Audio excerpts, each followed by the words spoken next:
All right, welcome back, everyone. Hope you're finding this class interesting and or useful so far. Today we have a very distinct topic, which I will argue is an important one to consider.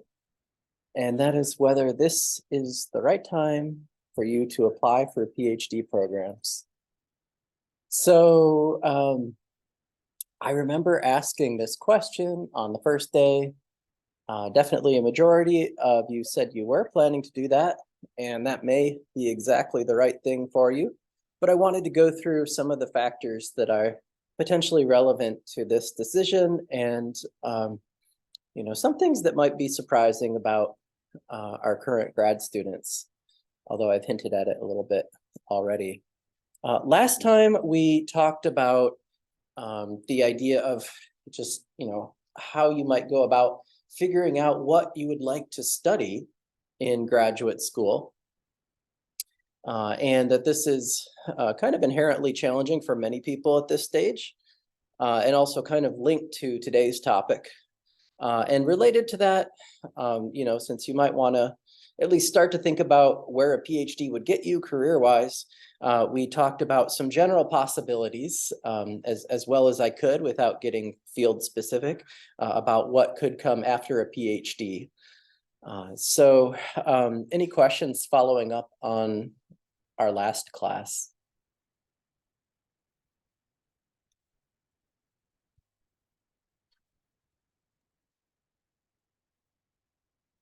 All right. So today, again, we're going to be talking about when is the right time to apply for PhD programs. And that kind of splits into two questions, I feel like. One is, can you get in now? And if the answer to that is yes, then should you? Because that's not a given. So can you get into the programs you want?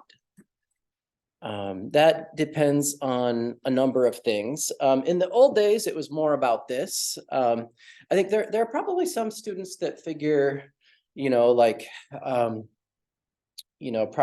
figure maybe the most important factor for getting into grad school is their undergraduate GPA. That is not the case. It could still matter somewhat, but it is definitely not at the top of just about anyone's list these days. But back when I was applying for graduate programs, things were a little different. A lot of people put a lot of confidence in standardized tests. And so, like if you're someone like me who can often, outguess the tests or remember random facts from a biology class for the subject GRE, you might get into grad school with only like one summer of research experience, which I did, and would never happen today.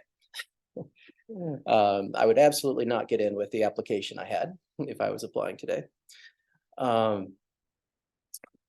These days, I would say the most important kind of big picture criterion that programs are looking for is evidence that research has gone well for you. That doesn't have to mean like publications. Usually that's not the case at this stage, but it means that, it means you've done a meaningful amount of research, and the quality of that experience is reflected both in how you write about it and in terms of how your research advisor or advisors write about it.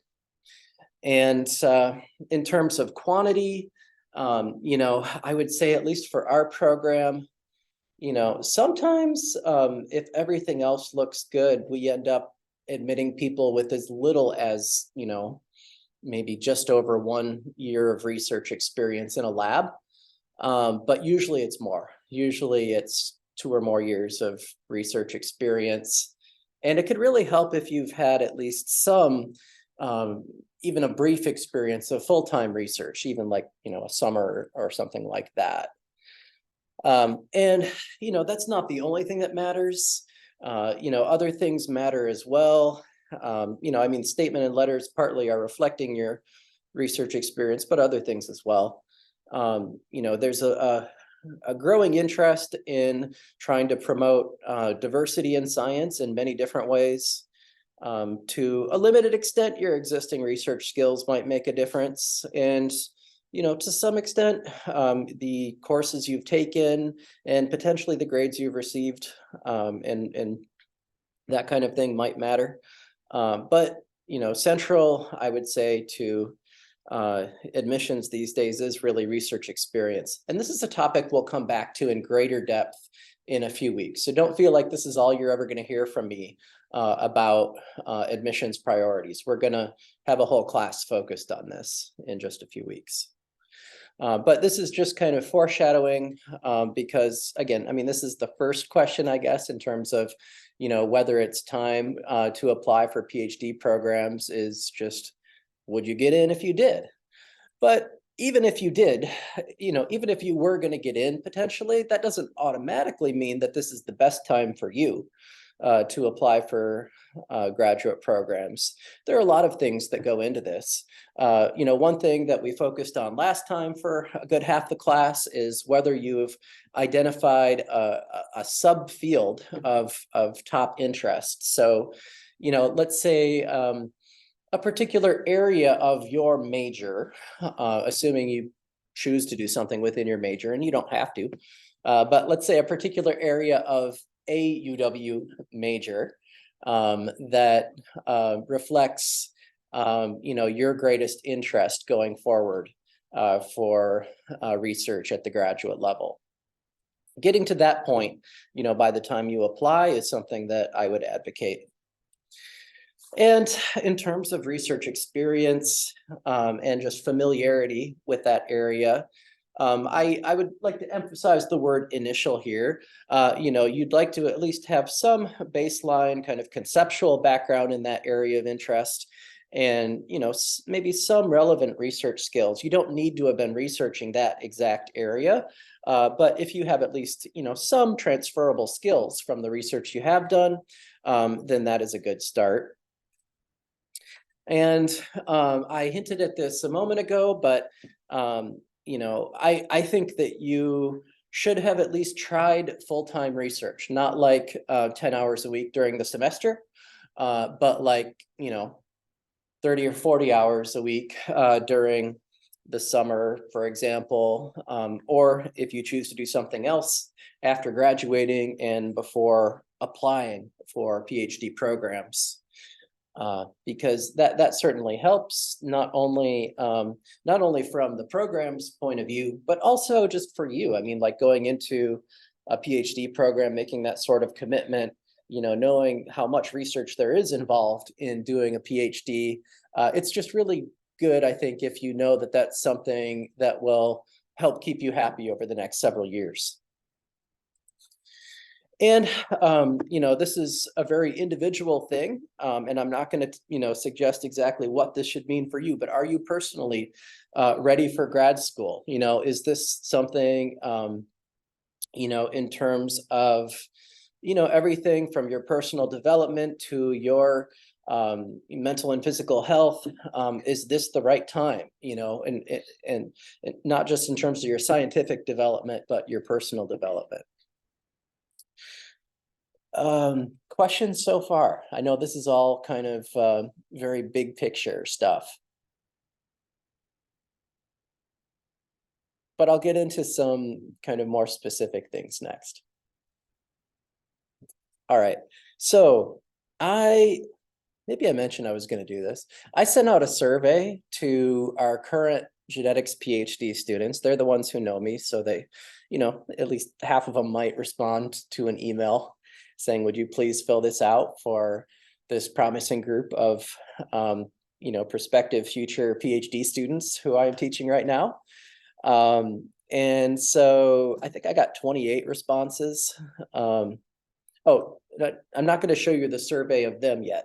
I'm going to come back to that in a moment. I'm going to show you some data that I compiled based on all 65 of the most recent students to join our program across a 6-year time span. So, where did they come from? What were they doing before they came to our PhD program? These are the ones we accepted and the ones who decided to come to UW Genetics. So out of 65 of them, only 40% actually were coming directly from their undergrad degree, like within the last several months. In other words, 60% of them didn't. 60% of them had done something else since graduating for a year or more before joining our PhD program. What did they do? Again, amongst the same 65, actually a slightly larger percentage than came straight from undergrad spent 1 or more years working full-time in an academic lab, such as a university lab. And I'm going to go through all these different scenarios in much more detail as we go along. So I'll expand on these options.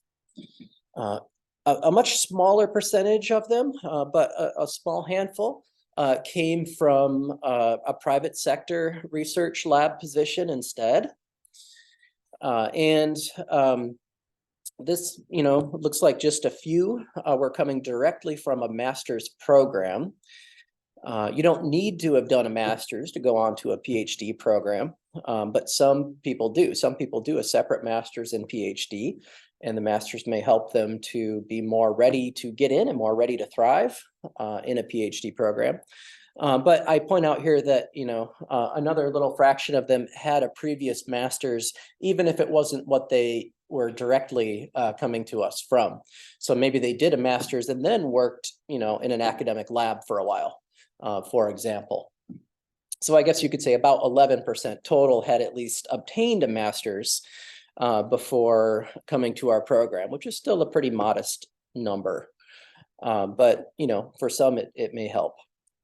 And, this is probably 2 out of 65, so 3%. Had done what's called a post-bac program, which I'll return to as well. This is kind of a 1 or 2 year like post-graduation PhD prep program. All right, so and then one of them had done something a little bit different. They'd done kind of like an online certificate program after they graduated. Can't remember if that was during COVID, maybe, and a good way to bump up their skills a little bit. I think it was some sort of like, computational biology certificate program, maybe. And that's how they spent a year or so, perhaps, between graduating and starting a PhD program. That's not an option I'm planning to return to. Again, that was just kind of a one-off thing here. But the others I will. So now I'm going to tell you about at least, a fraction, maybe about half of our genetics PhD students that responded to my survey. And that were, I asked the ones that were beyond their first year. So they didn't just start grad school a couple of weeks ago. They've been here, a year plus anyway, and in some cases, multiple years. So I asked them, how long was it between when you got your undergraduate degree and when you started this PhD program? And were you happy with your choice? Do you think you started at the right time? Or do you wish you had started sooner? Or do you wish you had waited longer? And so I'm going to break it down by how long they waited. And I got like 28 responses to this. So the ones who basically went right on, that's what I mean by less than 1 year here. So obviously they couldn't have really started any sooner, so that's not really applicable.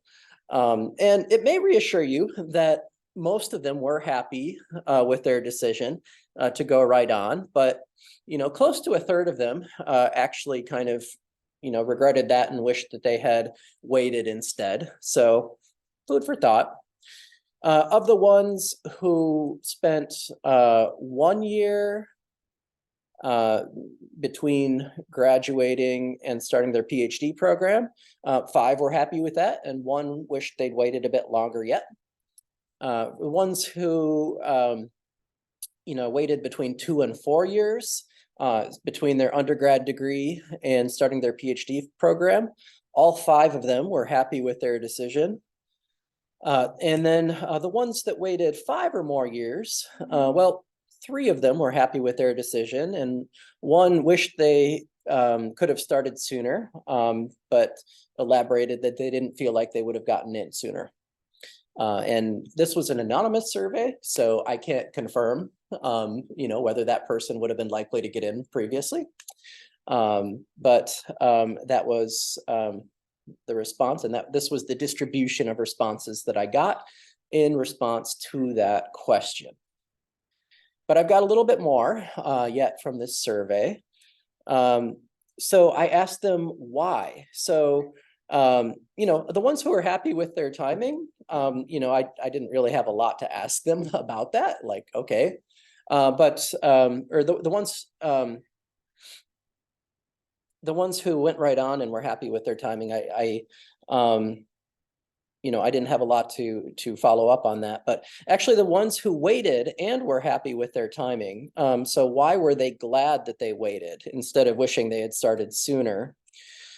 And I gave them a range of choices, and there were, I think 4 factors that were kind of similarly popular among these options. One is having more time to figure out what they wanted to study. So going right along with what we were talking about last time. Another popular choice was having some time to improve their research skills.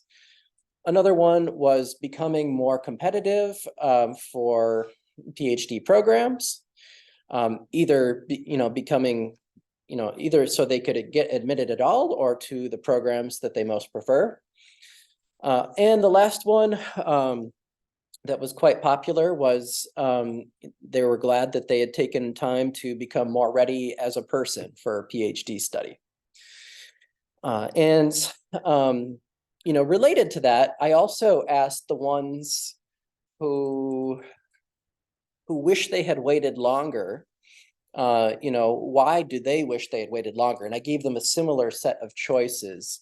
And there weren't so many of these, but these were the 2 most common responses to that question of why they wish they had waited longer instead of going on as soon as they did. So here again, figuring out what to study and becoming more ready for grad school as a person. Because grad school is a challenging thing. It's definitely not something that you should do as a way to put off getting a job. If anything, you might want to consider getting a job as a way to put off grad school in terms of, just I think the relative demands on you as a person. So don't think of it as some kind of refuge from the real world. It's not that. Let's see. Oh, I like this one. So when do our students think a typical student should start grad school? This is from that same survey. And the results are very curious here. Now, I mean, there are caveats here, like, they had to conceptualize, who is a typical student who is bound for a PhD at some point. But I guess, you could interpret this as what advice would they offer in general in terms of when would they see as being like the ideal time to start a PhD. And this might be a little surprising, given that, like, okay, 40% of our students did go right on, from their undergrad. And, I mean, like maybe 70% of those seemed happy with that choice.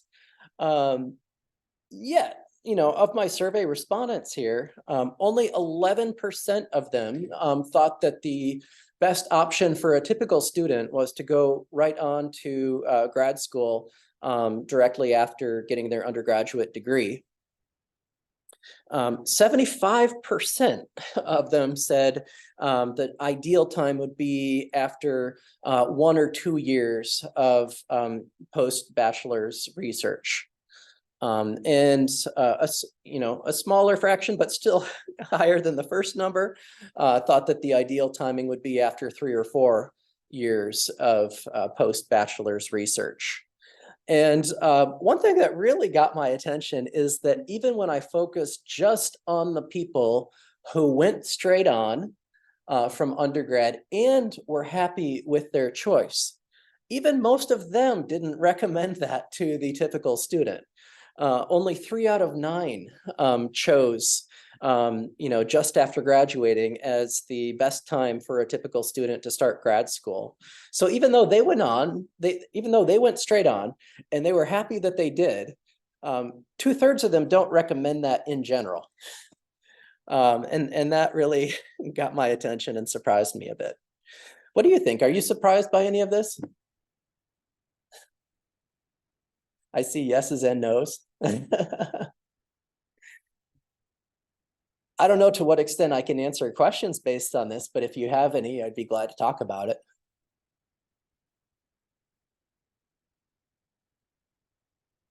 I do have some bonus content for you from this survey that I didn't manage to integrate into this lecture. I gave them a little free response at the end, just, giving them a prompt for any other advice that they would offer you. And I got some very thoughtful responses. So I'll find a way to post that on Canvas. All right, let's keep going.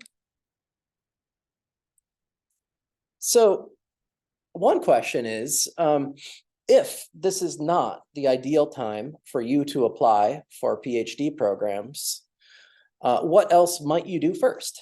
And, I kind of laid out, some of these options when I surveyed where our current students in the genetics program had come from most directly. One option that many of them took, even more than came straight on from undergrad, is having a full-time research job in an academic lab. Another is doing that in the private sector instead. And we also saw that there were students who came from a master's or post-bac program. So I'll step through these options a little bit more, just in terms of like pros and cons. There's not so much that I can tell you in depth about what would be involved in each of them, because each of these is definitely a variable category that depends on what your field is and what specific opportunities you're looking at. And so, key thing is that with a few exceptions here, most of these at least potentially allow full-time research, or at least spending most of your time on research. And, that's in most cases, that's probably, the most important thing to both increase competitiveness for PhD programs and also, just to, improve your overall readiness for that experience. So first up, academic labs. This could be something like a university lab. So doing research in a lab, in a place like this, could be at UW, could be somewhere else, gives you a chance to remain, in this kind of inquiry-based scientific setting. And, that's very relevant, of course, for the transition to PhD work. Not only that, but like, you're potentially, building up your skills. You might be using this as a way to explore an area that you think you might like to do research in as a grad student. And you would learn more about that in-depth research topic and probably pick up some specific research skills that might help you in your graduate research if you continue in that direction. Also being in this sort of setting, I think, has some advantages. You're around not only professors who know what grad school letters of recommendation are supposed to look like, but you're also around a lot of grad students who are great people to talk to about advice, and others like postdoctoral researchers.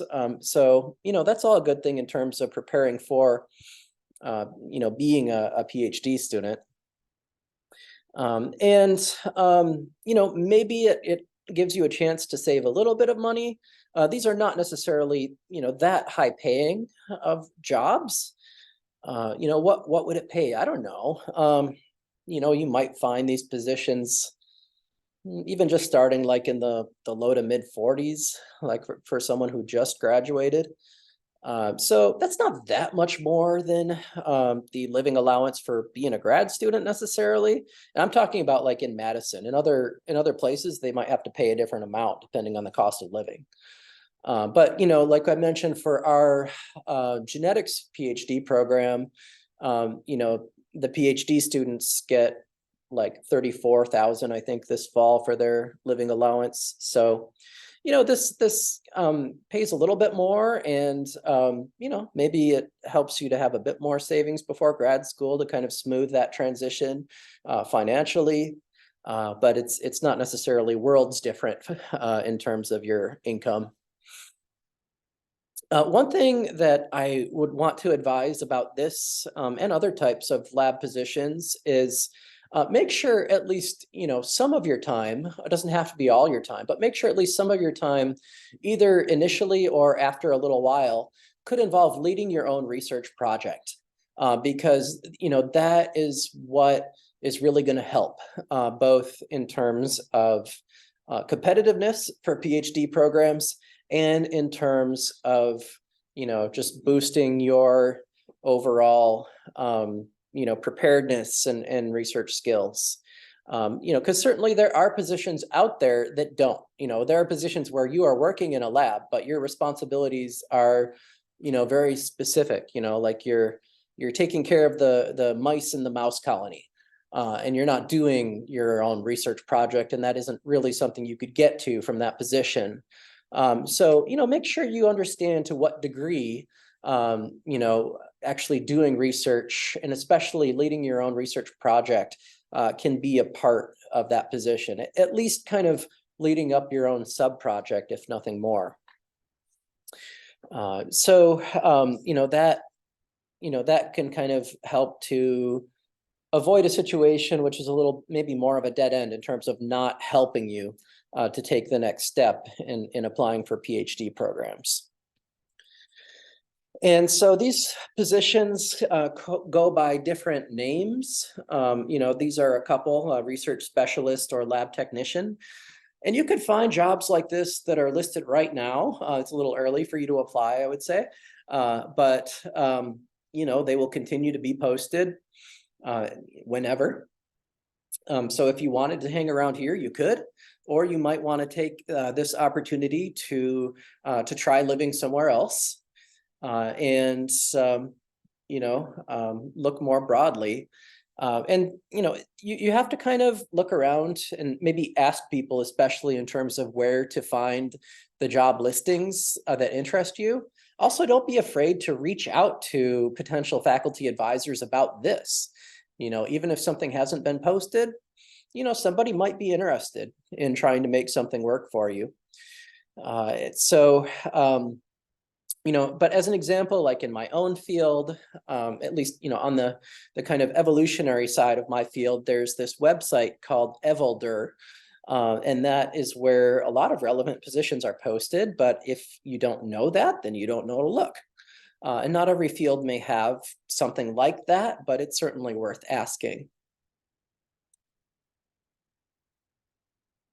So, it can be kind of a field specific message board like that. It might appear on X or Mastodon. It might, if you're interested in being in a certain place or like working at a certain university, you could search their equivalent of jobs.wisc.edu. Or there's more generic job websites out there that at least some of these positions might be posted to. I can't guarantee that they all would, but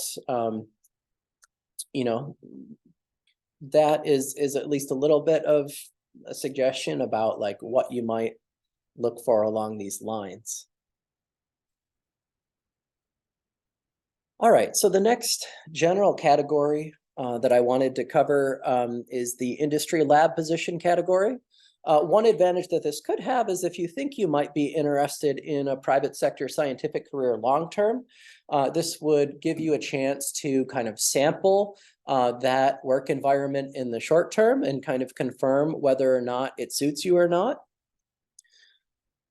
A decent fraction of people who get PhDs in biology end up doing some sort of, private sector, research. And so it's not at all far-fetched. So this, I had a hard time getting a handle on what the average job of this sort pays. My best guess is that on average, it might pay a little bit more than an academic lab position. So maybe you boost your savings a little bit more yet, but I think it really depends on the specific position. Now, I want to make the same caveat that I did for academic lab positions, and maybe even more so here. So make sure that you could actually do something that is real research if you're in one of these positions. If you can't, like I've had applications for from people who didn't have a ton of research experience as an undergrad, and then after they graduated, they got a job, at whatever biotech company. And for the last 3 years, they've basically been doing, lab quality control. And so like not research, they've been doing lab work, but it doesn't really help them to get into grad school. They haven't been really experiencing research in any way, that is close to what they would have in grad school. Often the people they're working with might not really know what even we're looking for in terms of letters of recommendation. And that's kind of my other caveat here too, is that, although I've seen, totally good letters, of recommendation from people in industry. And if you remember back to the beginning of this presentation, maybe, I think 8% of our students did come directly from an industry lab position. And so, they managed to do research, they got good letters of recommendation, and, they got into our program. But I've also seen cases where people apply to our program, from an industry lab background, and those letters, wow. It's not that they're saying anything bad, it's just that they clearly have no idea what we're looking for. Maybe this person has been away from the grad school world for a long time. I can't say, but I would just say if you end up going this route, when you go to ask for letters of recommendation, go ahead and pass along some general advice about what the letters are expected to contain. You're more likely to hurt yourself. You're more likely to help yourself than to do any harm. Hopefully that would avoid one of these situations like I'm talking about. And what should those letters contain? Well, we'll talk about that in a future class. Questions so far? All right, quiet group today. The other category that a handful of our students in genetics came from most directly was master's programs. And these can be easier to get into straight out of your undergrad than PhD programs, even if you don't have much research experience. They come in different varieties. So what might be the more relevant type for most prospective PhD students would be research-focused master's programs. So these would involve, doing actual research. Sometimes they involve a research thesis where you're trying to finish one research project of your own.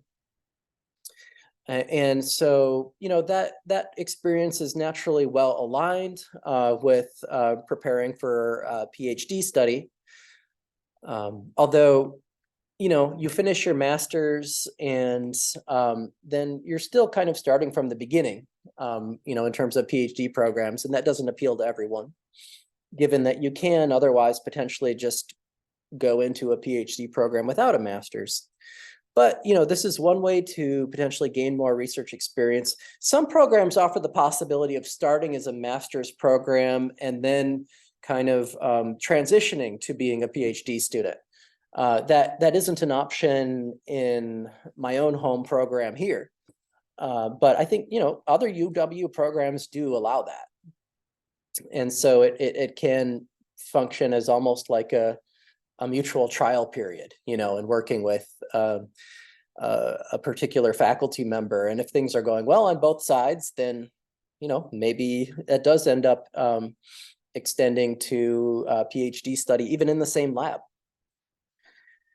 There also exist more coursework focused master's programs, which might be helpful if you do have a good amount of research experience already. But what you feel like you need is just more kind of advanced conceptual exposure to certain areas of biology, either to help you decide what you want to research in the future, or to gain further depth in such areas before beginning PhD study. So one thing I would advise here is, just that funding for master's programs might be a little bit less predictable than for PhD programs. So for PhD programs, I've been saying there should be a way to fund you, or else you probably shouldn't pick that program, because in general there is funding available, whether it's through faculty grants or whether it's through serving as TA or some combination of the two. But with master's programs, it might be a little more hit and miss. And, especially maybe on the more coursework oriented side, some students might end up paying their way to a master's degree. But, if you don't want to do that, because you shouldn't necessarily have to do that, you'd want to make sure that there are funding options available, at least the option to serve as a TA and get some kind of living allowance and get your tuition paid for by doing that. And then, I mentioned this already, that this is not a mandatory stop on the way to a PhD, and most students don't do a separate master's program in the biosciences these days if they're on their way to a PhD, but some do, and it could be a useful kind of bridge. It could be a good way to prepare for a PhD program, especially if you prefer the idea of remaining a student fundamentally versus just getting a full-time research job. Last thing I will briefly mention is post-bac programs. These are 1 or 2 year programs that, in the case of what I'm calling post-bac programs, these are programs that are meant to prepare you for PhD programs. And I would clarify, though, that there also exist post-bac programs for aspiring medical students. So you have to kind of differentiate between the two. So there are post-bac programs that are oriented toward pre-med students who are not yet ready to get into med school. So here I am talking about PhD preparatory post-bac programs. And so, these programs usually involve a meaningful research component, and they may also involve other, kind of training oriented opportunities or opportunities to take a few courses, all kind of oriented around, preparing you for grad school. The opportunities, that's the goal. So these programs are often funded, but there are often limitations on who they're funded for. So a lot of these programs are funded by, let's say, the NIH, and they're funded with the intent of helping to, ultimately diversify the scientific workforce in this country. And so they are particularly aligned toward, helping students from underrepresented groups particularly African American, Native American, and Hispanic American individuals to if they didn't get the preparation that they needed as an undergrad, these programs are oriented toward helping them to have a transition, to have this bridge, and to not kind of drop out of the PhD pipeline because they weren't initially able to get into grad school, let's say. That doesn't mean that all post-bac programs have such restrictions, but it's something to keep an eye on. So for example, as best I could tell, UW's post-bac program prep is specifically intended for those underrepresented groups in particular. All right, any questions so far?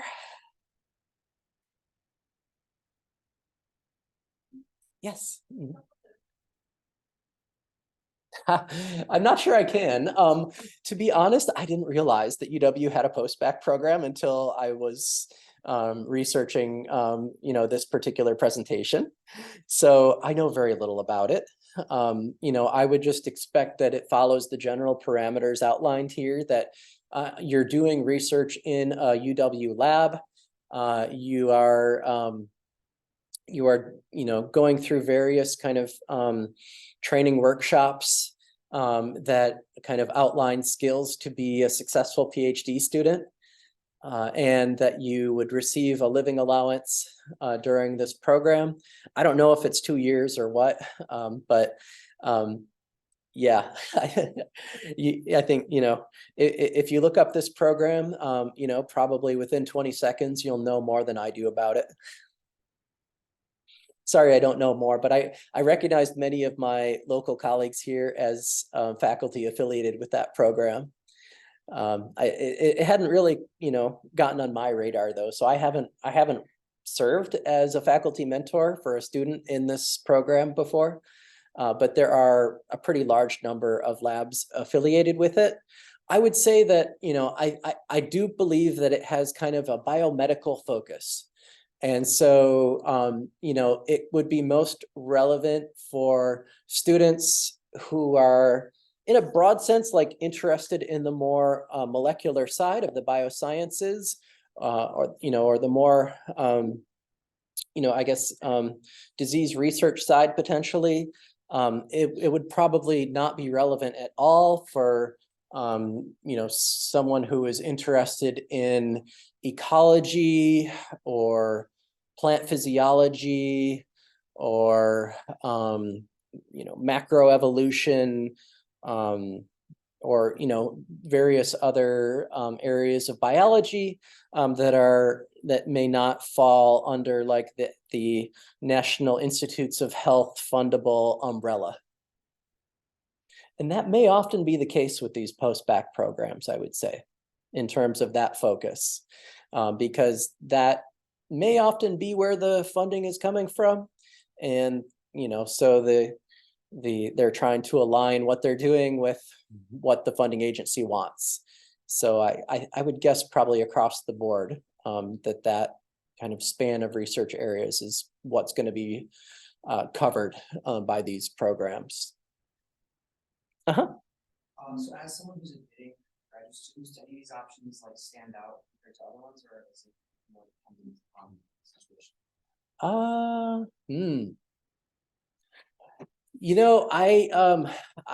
I feel pretty open-minded about that.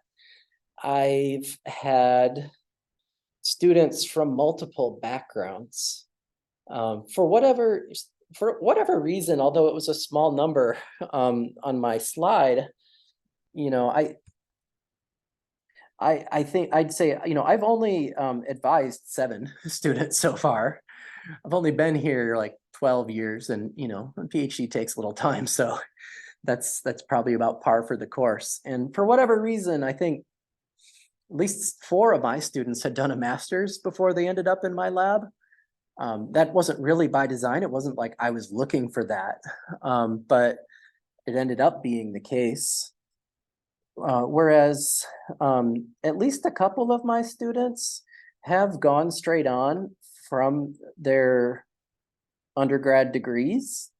One of them I think might kind of wish he had waited. And one of them had been employed in academic labs for multiple years and had, developed some really relevant research experience. This is a bit of a tangent, but just to give you an idea that you don't have to do in grad school what you did as an undergrad. This student was a double major in physics and astrophysics when he was an undergraduate. And now he works in my evolutionary genetics lab as a PhD student. So after he graduated, he kind of went from that to biophysics to molecular genetics to evolutionary genetics by way of the labs that he worked in. And, he kind of picked up background along the way. So that was kind of non-traditional in terms of like his coursework background. But so, I feel pretty open-minded about that.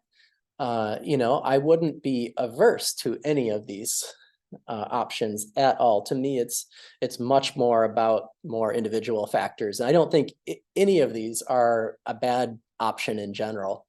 You just want to make sure that the specific opportunity that you find within these categories is a good one, because I was trying to outline for all different cases, whether it's an academic lab position or an industry lab position or a master's program, that there are, specific opportunities that might not work out as well for you.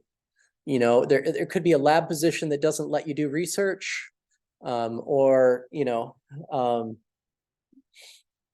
it could be, a master's program with no funding mechanism, or one that doesn't involve research, but you need more research. I think it's much more individual, and really any of these can work.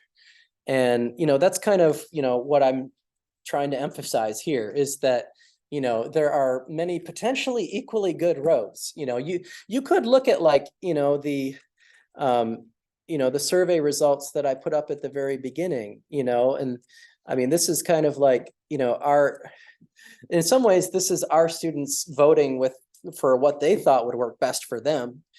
And to a lesser extent, maybe, it might reflect some options working out better than others in terms of getting into our program. But I think it has more to do with just, what ultimately PhD bound students preferred, to gain the research experience that they needed, or, whatever preparation they felt like was going to help them. So, what I'm trying to emphasize is that, there are a lot of roads to get from where you are now to the beginning of a PhD program. And for some of you, maybe it is still the best option to just continue on from here to, to apply this year and go on to a PhD program. But if that is not the best timing for you, there are a lot of other options, and we've talked about each of these options. And I've also, at least in one case, hinted that, sometimes students end up doing more than one thing actually between their undergraduate and their PhD program. Like I mentioned that some of our students who had gotten masters were not coming directly from that. So, that might mean that they did a master's and then went, over here or over here before going into our PhD program. So, that's why I put up this kind of crazy looking flow chart, is that all of that is possible, and there's a lot to think about, in terms of what is really going to be right for you. My overall advice, though, is that, what I think you should do before applying for PhD programs is to have some kind of experience of full-time research, to have a sense of what subfield you might like to focus on as a PhD student.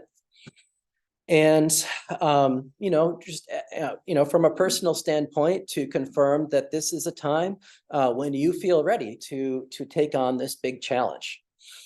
The last thing that I was going to suggest is just, um, you know, although a lot of what I've been saying today, might kind of hedge toward why not wait. I realize there's a lot to consider, and um, I realize there might be kind of interplay between, like, how long do you spend before you start your PhD program, and what are you willing to do after that on your way to your preferred long-term career? Like, if you were going to spend, like 4 or 5 years doing something else before you started a PhD program, and you were interested in an academic career track, are you still willing to do like 5 or 6 years of postdoc research after your 5 or 6 year PhD, and then try to get, like the faculty position you're looking for? So, it's worth kind of thinking big picture like that. That we all do only have so much time on this earth, and we don't know how much time that is. But it's a very individual thing, I guess, like whether you just want to, get going on that PhD program if you can, or whether you'd like to, build up more, you know, background experience and readiness, and be more prepared when you do start it. I cannot suggest that any option is really best, even though I sort of pushed our students to, to say what they thought would be the best option for a typical student. Well, on the other hand, who is a typical student? You're each individuals, with your own unique priorities and talents, and personal considerations. So there is not one option that is best for all of you. I'm sure of that much, at least. Any last questions?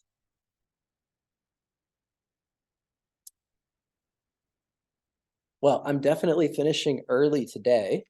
So we don't have anything due next week.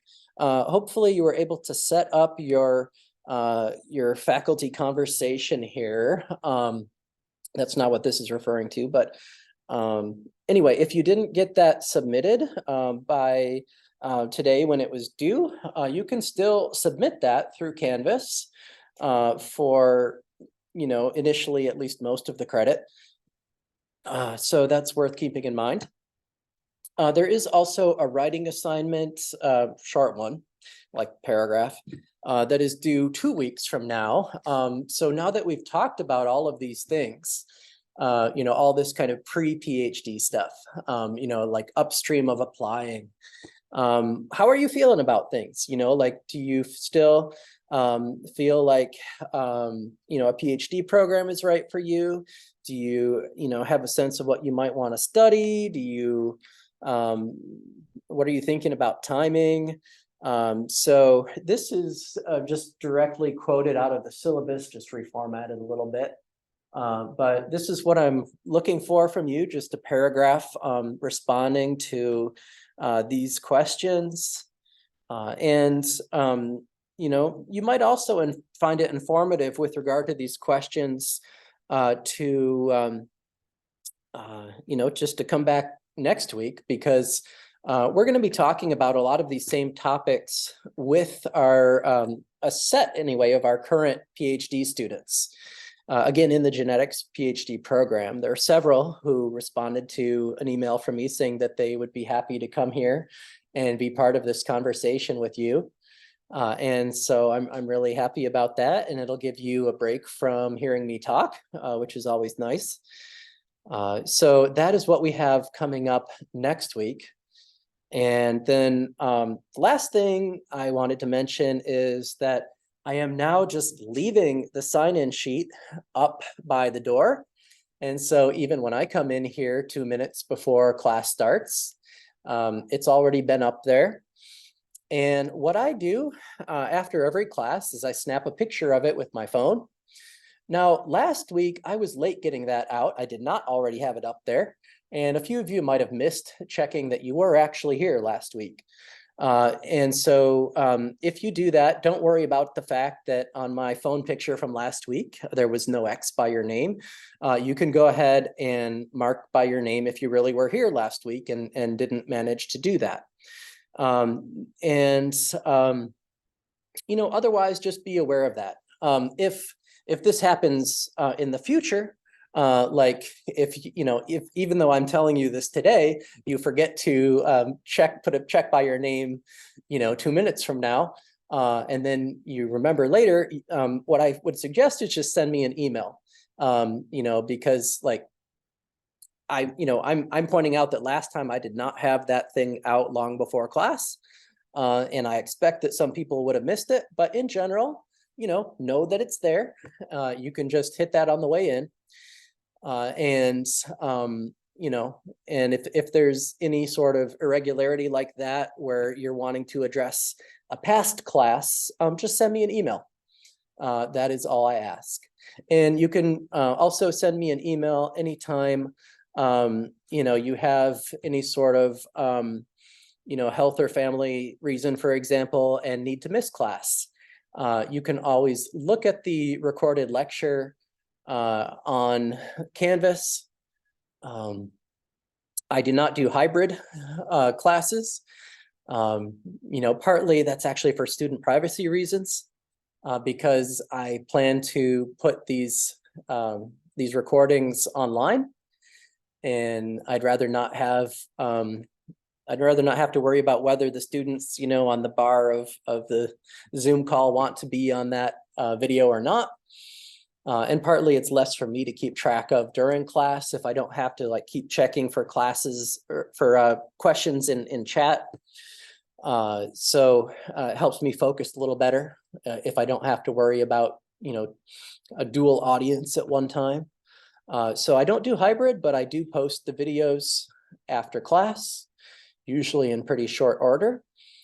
So yeah, let me know anytime you either need to miss a class before that happens, or anytime there's been an issue with you checking the sign-in sheet. Again, you don't have to write to me about last week if you missed that, but in the future, if you miss it and would want to check it in a future week, just let me know so that I can account for that little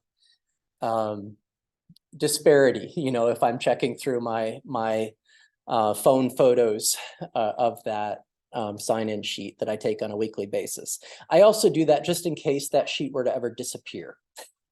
I'm leaving it here, and I don't think anyone will make it disappear. But if that did happen, then at least I wouldn't lose the information that is on it, because I would have a picture of it from the last class.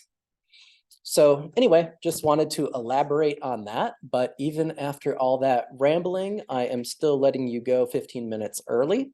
Again, as usual, I'll hang around in case you have any individual questions for me. I'm glad to stay. But otherwise, I will see you next time.